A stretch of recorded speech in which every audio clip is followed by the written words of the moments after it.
Do you remember what your first words were? Having a voice allowed you to say exactly what you wanted. You were finally able to release all of your true thoughts and feelings. This same logic can be applied to the world of animation. Throughout history, we've had amazing voice actors bring to life the true thoughts and feelings of all animated characters that we've come to love. So, this video will be part one of our love letter to the black voice actors who have touched our hearts over the years. Our love spans from cartoons to anime, so sit back as I, Fabian, aka the Great Fob, aka Fobby Stacks, aka, that boy Fobby, you know what I'm saying, from the Black Anime, tells you all about black voice actors that we can't help but love. Not the same. Bro, that nigga was strong. As a person of color, even in the year 2021, trying to be a voice actor can be pretty difficult. So when we're thinking about that time period in the 80s, it's hard to imagine that we would have prominent voice actors that got their start in such a troubled era. First things first, rest in peace, Uncle Phil, for real, for real. First things first, rest in peace, Uncle Phil. For real. Sorry about that, I just had to say that, I had to get that out of the way. For many of us who grew up loving the Teenage Mutant Ninja Turtles animated show, we thought of James Avery as Shredder before Uncle Phil. Your hairy little friend knows me as Oroku Saki. But you may call me the Shredder. I mean, if you ask me, he was the best version of that character, and a lot of that is because of the phenomenal voice acting done by the revered Uncle James. I also can't get his War Machine from the OG Iron Man cartoon out of my head. Mimetic gear. IRV, ING. Powering up. I still don't like it, Tone. For real, who would y'all pick as a War Machine? James Avery or Don Cheadle? I mean, I got my money on Don Cheadle because he's just, that's that boy Don, you know what I'm saying? Plus, I'm an MCU fanatic, so it's a personal thing for me. Nothing against James Avery, he's a phenomenal voice actor, but I can't imagine him playing him in live action movies. Just no. Zazu, Yes, sire? take Nala home. I've got to teach my son a lesson. The other James Earl Jones, JEJ for, on the street, you know what I'm saying, would become legendary with the voice acting he gave to Mufasa from The Lion King. His regal voice would help turn a character with around 20 minutes, give or take, of screen time into a character we would talk about nearly 30 years later. I mean, think about that.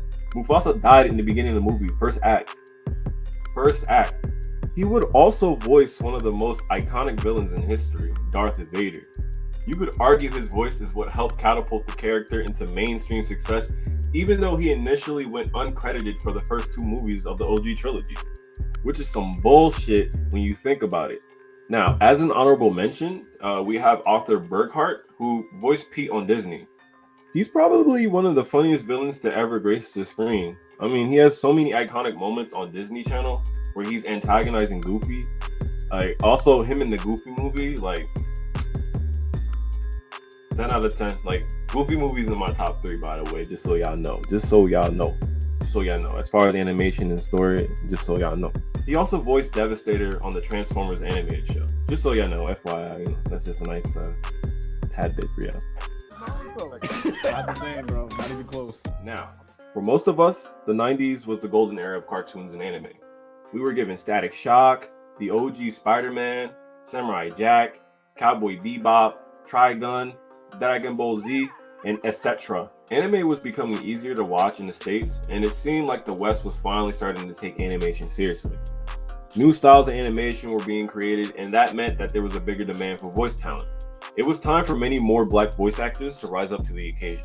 Hi, my name's Susie. What's yours? Tommy.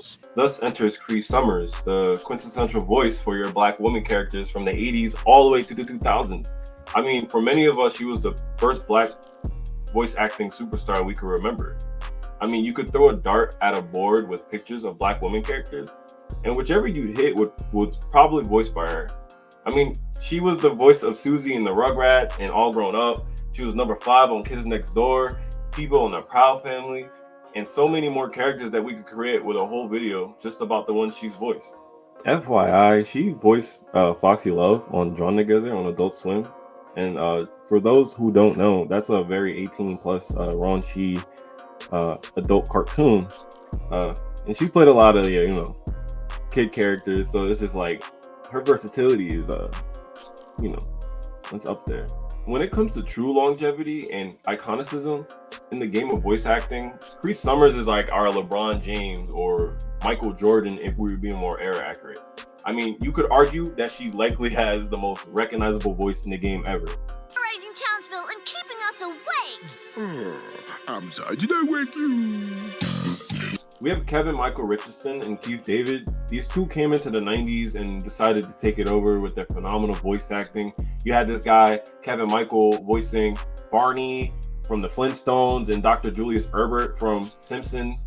He voiced Pumbaa from The Lion King and Goro from Mortal Kombat. He also voiced Chris, Cleveland Jr., and Jerome from Family Guy, Captain Gantu and Bubbles from Lilo and Stitch, and over 1,200 more roles. 1,200 more roles. That's 4 figures for y'all that didn't know. That's a lot of roles. I could say my favorite role of Kevin Michael's definitely Bubbles, because there's just something funny about a big buff black dude that has a name like Bubbles. What the hell are you? Spawn. Keith David is a man of many, many, many talents.